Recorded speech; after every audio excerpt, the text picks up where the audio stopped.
You know, thanks to a Nigerian scientist who developed a supercomputer that allows computers to interface simultaneously with other computers, and a African American computer scientist who developed what we now know as .com, which allows normal people to get on surf the net. Thanks to those two men, we now have the internet. We're able to communicate. But what's significant about the internet provides us the first time in history, where we're able to exchange our own narratives. From the moment the white society made contact with Africans, the white society have always controlled the narratives. And their control over the narratives, they've always created narratives that benefits themselves. When they enslaved Africans, they said they were benefiting Africans because we were ignorant, uncivilized, which is totally untrue. They've always created a narrative. Then, once they brought the slaves to America, they would show the slaves in America the terrible pictures of Africa and tell them that you were sold away to turn the African Americans against the Africans and to make them perceive the white society as being rescuers rather than the brutal enslavers they were. They would show the Africans on the continent negative image of African Americans as thugs and criminals. This is why many Africans come here afraid of African Americans or come here looking down on African Americans. The white man's control of the narratives has always been his greatest power. You know, those black people in America who think negatively of Africa don't realize that the narrative that they get from Africa is controlled exclusively by the white society. Those Native Africans who come to America looking down on African Americans don't realize that their perception of African Americans had been shaped before they arrived in the country through a white media controlled by the white society. The white society's greatest power is that they control all the narratives and allow them to shape our minds. So now with the invention of the internet, this presents the first time in history that we're able to communicate. We're able to communicate.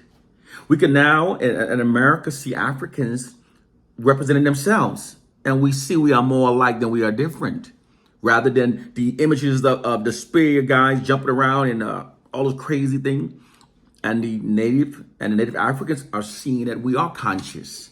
That we're not all running around being violent and the criminality that the white society shows. So this is the first time in history. There was even a political scientist said several years ago, Dr. Zabriskie, say the ruling elites are afraid because this is the first time in history that they've ever not controlled the narratives. And that's why they're trying to work on these different ways about censoring the internet or trying to create what they call the official truth. They're creating the official truth as a means to disqualify our narratives. They're trying to find a way to gain a monopoly over narratives again. But once the genie is out of the bottle, it's out. But this is the first time. But here's what they're betting on, though. Given that this is the first time since they made contact with us that they're not controlling all the narratives, they have a lot of distraction programs, propaganda programs, keep us distracted. And they've been socializing our minds for so long, so that now that we have the internet, now we have the means to contact globally, our minds are so distorted. We prefer to make twerk videos and funny videos and try to go viral. And there's no much discussion on true liberation. Because over the years of brainwashing us, now we have no interest in that. First time in history, we're able to see. I have an auntie, she's 70 years old. And she called me one day crying. And she said, Frank, she said, you know what? I realized all my life I hated Africa. I was ashamed of Africans. I was ashamed of my heritage.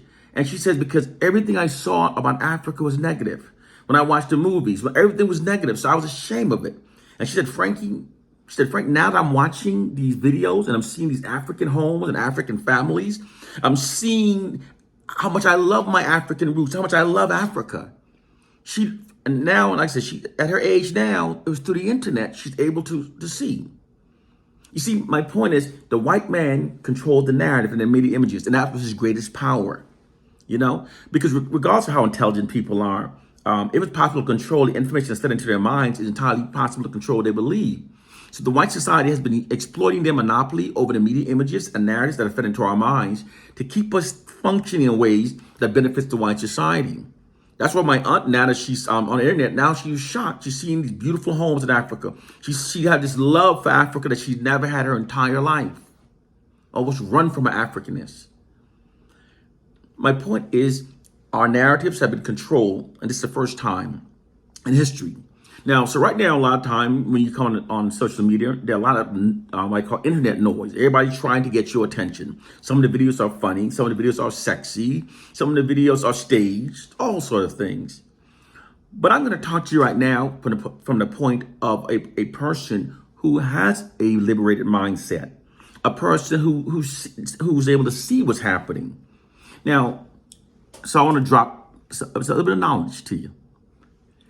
The true reason why millions of black people now call themselves niggers, speaks negatively of their own racial group, and reveres Caucasians in spite of a brutal history to the contrary, is because a value system that serves and protects the system of white supremacy has been deliberately embedded into the minds of black people through the white society's monopoly over narratives and media images.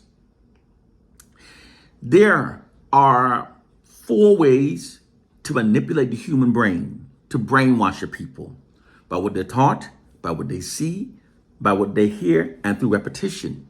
The white society exploits their monopoly over information, over the education we're taught, the media images we see, the societal narratives we hear, and through repetition to shape our minds to think in ways that benefit the white society. It is a true social science. It's how the white society protects itself from massive black retribution. Now that we have the internet, now we're able to talk. So much of our minds are so distorted that we don't care about our reality. It was like they had us in the dark all this time, and once the lights come on, our minds have been distorted. So the lights come on, and we're so busy calling ourselves niggas and we're twerking. We're not connected to our true reality. In order for people to liberate themselves, they must gain an accurate interpretation of their condition, of their plight, in order to develop the proper kind of strategies to liberate from it. The white society have socialized our minds. And right now they're in fear because this is the first time in history we're able to communicate. They used to keep us divided globally because they control what we think about each other. Brothers and sisters, one love and peace.